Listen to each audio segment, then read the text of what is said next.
बेहतरीन drama serial बड़े भैया के इस एपिसोड में आप देखेंगे कि अब मिशाल और वानिया फिर से प्लानिंग स्टार्ट कर चुकी हैं। और कहती है वानिया मिशाल से कि देखो, ये वाला सारा तरीका बिल्कुल भी ठीक नहीं है। बड़े भैया की ये खुशी हमारी सारी खुशियां छीन लेगी। इसके लिए हमें कोई ना कोई कदम तो उठाना ही होगा और मोहतात रहना होगा। जिस पर मिशाल कहती है कि मुझे कुछ समझ नहीं आई कि आप क्या कहना चाह रही हैं। जिस पर आप देखेंगे कि वो उसको समझाने की कोशिश करती है। अरे भाई, वो तो सब कुछ अपना निछावर अपनी औलाद पर करेंगे, ये बात तो बिल्कुल फाइनल है। फिर तो हम सब फारिग हो जाएंगे। इसलिए बेहतर यही है कि हमें इन सबको फारिग कर देना चाहिए। जिसको सुनकर मिशाल कहती है कि बात तो आपकी बिल्कुल ठीक है, हमें कुछ ऐसा करना चाहिए कि इन लोगों की खुशियों को नज़र खा जाए। मुझे तो खुद कुछ समझ नहीं आ रही कि आखिर इन लोगों को शर्म भी नहीं आई ये सब हरकतें करते हुए। आप देखेंगे कि महविश इन लोगों की ये बात सुनकर काफ़ी हैरान होती है और कहती है कि किस किस्म की फजूलियात आप लोग करते रहते हैं, मुझे तो कुछ समझ नहीं आई।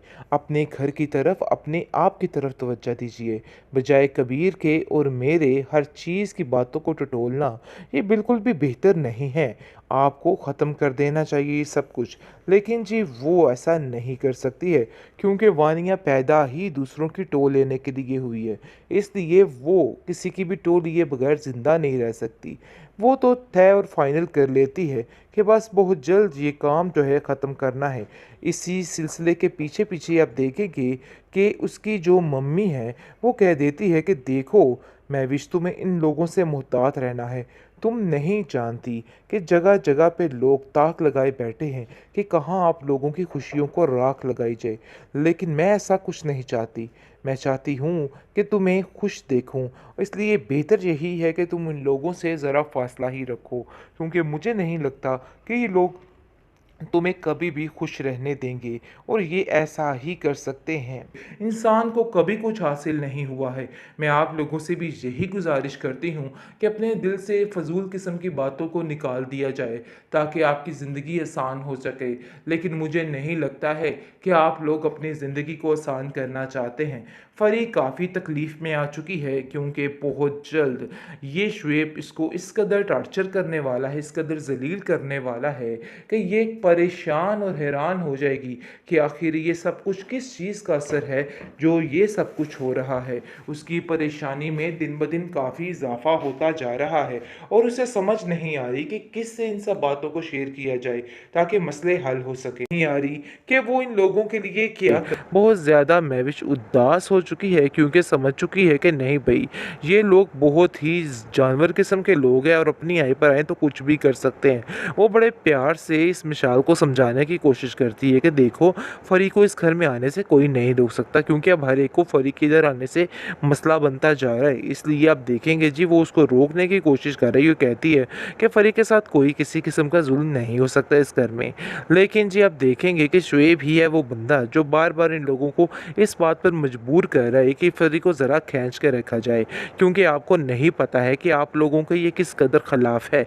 इसलिए मैं आपको यही कहना चाहता हूँ कि इससे ज़रा दूरी ही बेहतर है। लेकिन इस बात की अभी अच्छे तरीके से समझ नहीं है फरी को, और वो नहीं समझ पा रही इन लोगों की चालाकियों को, जिसकी वजह से उसको बिल्कुल समझ नहीं आ पा रही। लेकिन मैं भी उसको समझाने की कोशिश कर रही है कि ये सब मिलकर बहुत ही बड़ी गेम चलाने वाले हैं।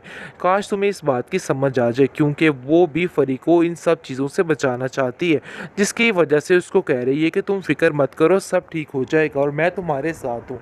लेकिन तुम्हें शुएब का ख्याल रखना होगा कि वो इधर कम से कम आए। बेहतरीन ड्रामा सीरियल बड़े भैया के इस एपिसोड में आप देखेंगे कि बड़े भैया अपनी लाख कोशिश कर लें, लेकिन ये लोग कभी भी सीधे नहीं होने वाले। अब तो एक और शैतान इनके अंदर आकर मिल चुका है, यानी कि तीन बंदे मिल चुके हैं, यानी कि वानिया और शुएब और उसके साथ मिशाल। ये तीनों मिलकर ऐसी शैतानबाजी करेंगे और हर चीज़ को तबाह बर्बाद करके रख देंगे, क्योंकि इन लोगों का मकसद ही सिर्फ ये है। बहुत खुश है शुएब कि उसको अपनी कंपनी जैसी मिल गई है, लेकिन ये नहीं पता है कि वक्त आने पर ये इन लोगों को ही डस लेगा। बहरहाल आप जैसा चल रहा है इसको चलने दीजिए और देखिए कि आगे आगे होता क्या है, क्योंकि ये सारी बातें मैं भी सुन लेती है अपने कानों से कि कबीर के ख़िलाफ़ किस तरीके से बातें की जा रही हैं और उनको भड़काया जा रहा है। और इन सब की मास्टरमाइंड जो है वो सिर्फ और सिर्फ वानिया है, क्योंकि वानिया ही ये सब कुछ कर रही है। ये बात बिल्कुल भी पसंद नहीं आ रही है महविश को। महविश कॉल कर देती है मम्मी को और कहती है मम्मी ये आखिर देखिए क्या हो रहा है भाई, मुझे तो कुछ समझ नहीं आ रही। कबीर के खिलाफ ये लोग बातें कर रहे हैं और तरह तरह के ताने कस रहे हैं। आखिर ये लोग क्या चाहते हैं, क्यों उसके पीछे हाथ धो के पड़ चुके हैं। आगे से आप देखेंगे कि वो कहती है कि तुम फिक्र मत करो, इन लोगों का काम ही ये है, तुम्हें परेशान होने की ज़रूरत नहीं है, बल्कि इसका तो पुराना तमाशा है, इसलिए इसकी टेंशन लिए बगैर अपनी ज़िंदगी की तरफ तवज्जो दो। बहरहाल जी वो नहीं जानते हैं कि किस किस तरीके से ये लोग मिलके और क्या क्या करने वाले हैं। बहुत ज़्यादा टेंशनें बढ़ चुकी हैं इस महविश के लिए, क्योंकि महविश के साथ जो कुछ होने वाला है महविश खुद नहीं जानती है। बहरहाल उसको ऐसा फील हो रहा है कि हर चीज़ उसके हाथ में और सब ठीक है, लेकिन ऐसा वैसा कोई सीन नहीं है। आप देखेंगे कि जैसे ही महविश की सेलिब्रेशन की जाती है महविश काफ़ी ज़्यादा खुश होती है, क्योंकि वो जानती है कि ये सब उससे बहुत ज़्यादा प्यार करते हैं, मतलब कि ज़ोई और कबीर वगैरह। लेकिन जी ये प्यार ही नज़र खाने वाली है और सब कुछ ख़त्म होने वाला है, क्योंकि जो कुछ भी था वो सब कुछ बस फर्स्ट में था। लेकिन जैसे जैसे वक्त गुजरता जा रहा है फरी की ज़िंदगी में बहुत ज़्यादा बिगाड़ आता जा रहा है और इस चीज़ का फरी को बिल्कुल अंदाज़ा नहीं हो रहा है कि आखिर वो क्या करे। बहुत बेवकूफ़ी वाली हरकतें कर रही है कि सारा कुछ छुपा रही है और इतना खौफ उसने अपने अंदर भर लिया है शेप का कि उसको खुद को समझ नहीं आ रही कि वो क्या करे। बैल ये खौफ उसको अपने दिल से ख़त्म करना होगा, फिर जाकर वो कुछ कर सकती है। फ़िलहाल तो काफ़ी ज़्यादा वो उदास है, क्योंकि वो समझ चुकी है कि इसका दिमाग इससे बुरे तरीके से भरा जा रहा है। और वो कहती है मैवी से कि मुझे ऐसा लगता है कि वानिया भाभी इस शेप के साथ मिलकर सारा काम ख़राब कर रही हैं। जिसको सुनकर वो कहती है कि तुम्हें लग क्या रहा है, हकीकत यही है, मैंने अपने कानों से ये सारी बातें सुनी हैं, इसलिए मैं तुम्हें भी पहले बताना चाहती थी कि तुम भी मोहतात रहो। लेकिन पता नहीं कि मुझे ऐसा लगा कि पता नहीं तुमसे मुझे ये बात करनी चाहिए कि नहीं करनी चाहिए।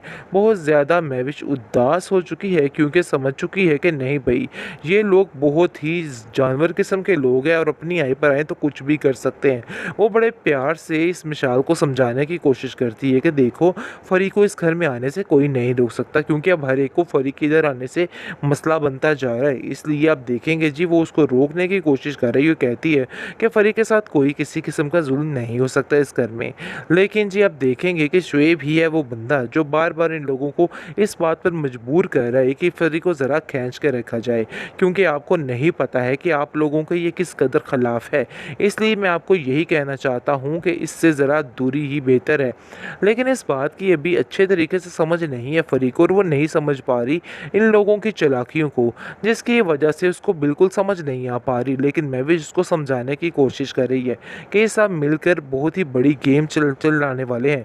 काश तुम्हें इस बात की समझ आ जाए, क्योंकि वो भी फरी को इन सब चीज़ों से बचाना चाहती है, जिसकी वजह से उसको कह रही है कि तुम फिक्र मत करो, सब ठीक हो जाएगा और मैं तुम्हारे साथ हूँ। लेकिन तुम्हें शुएब का ख्याल रखना होगा कि वो इधर कम से कम आए।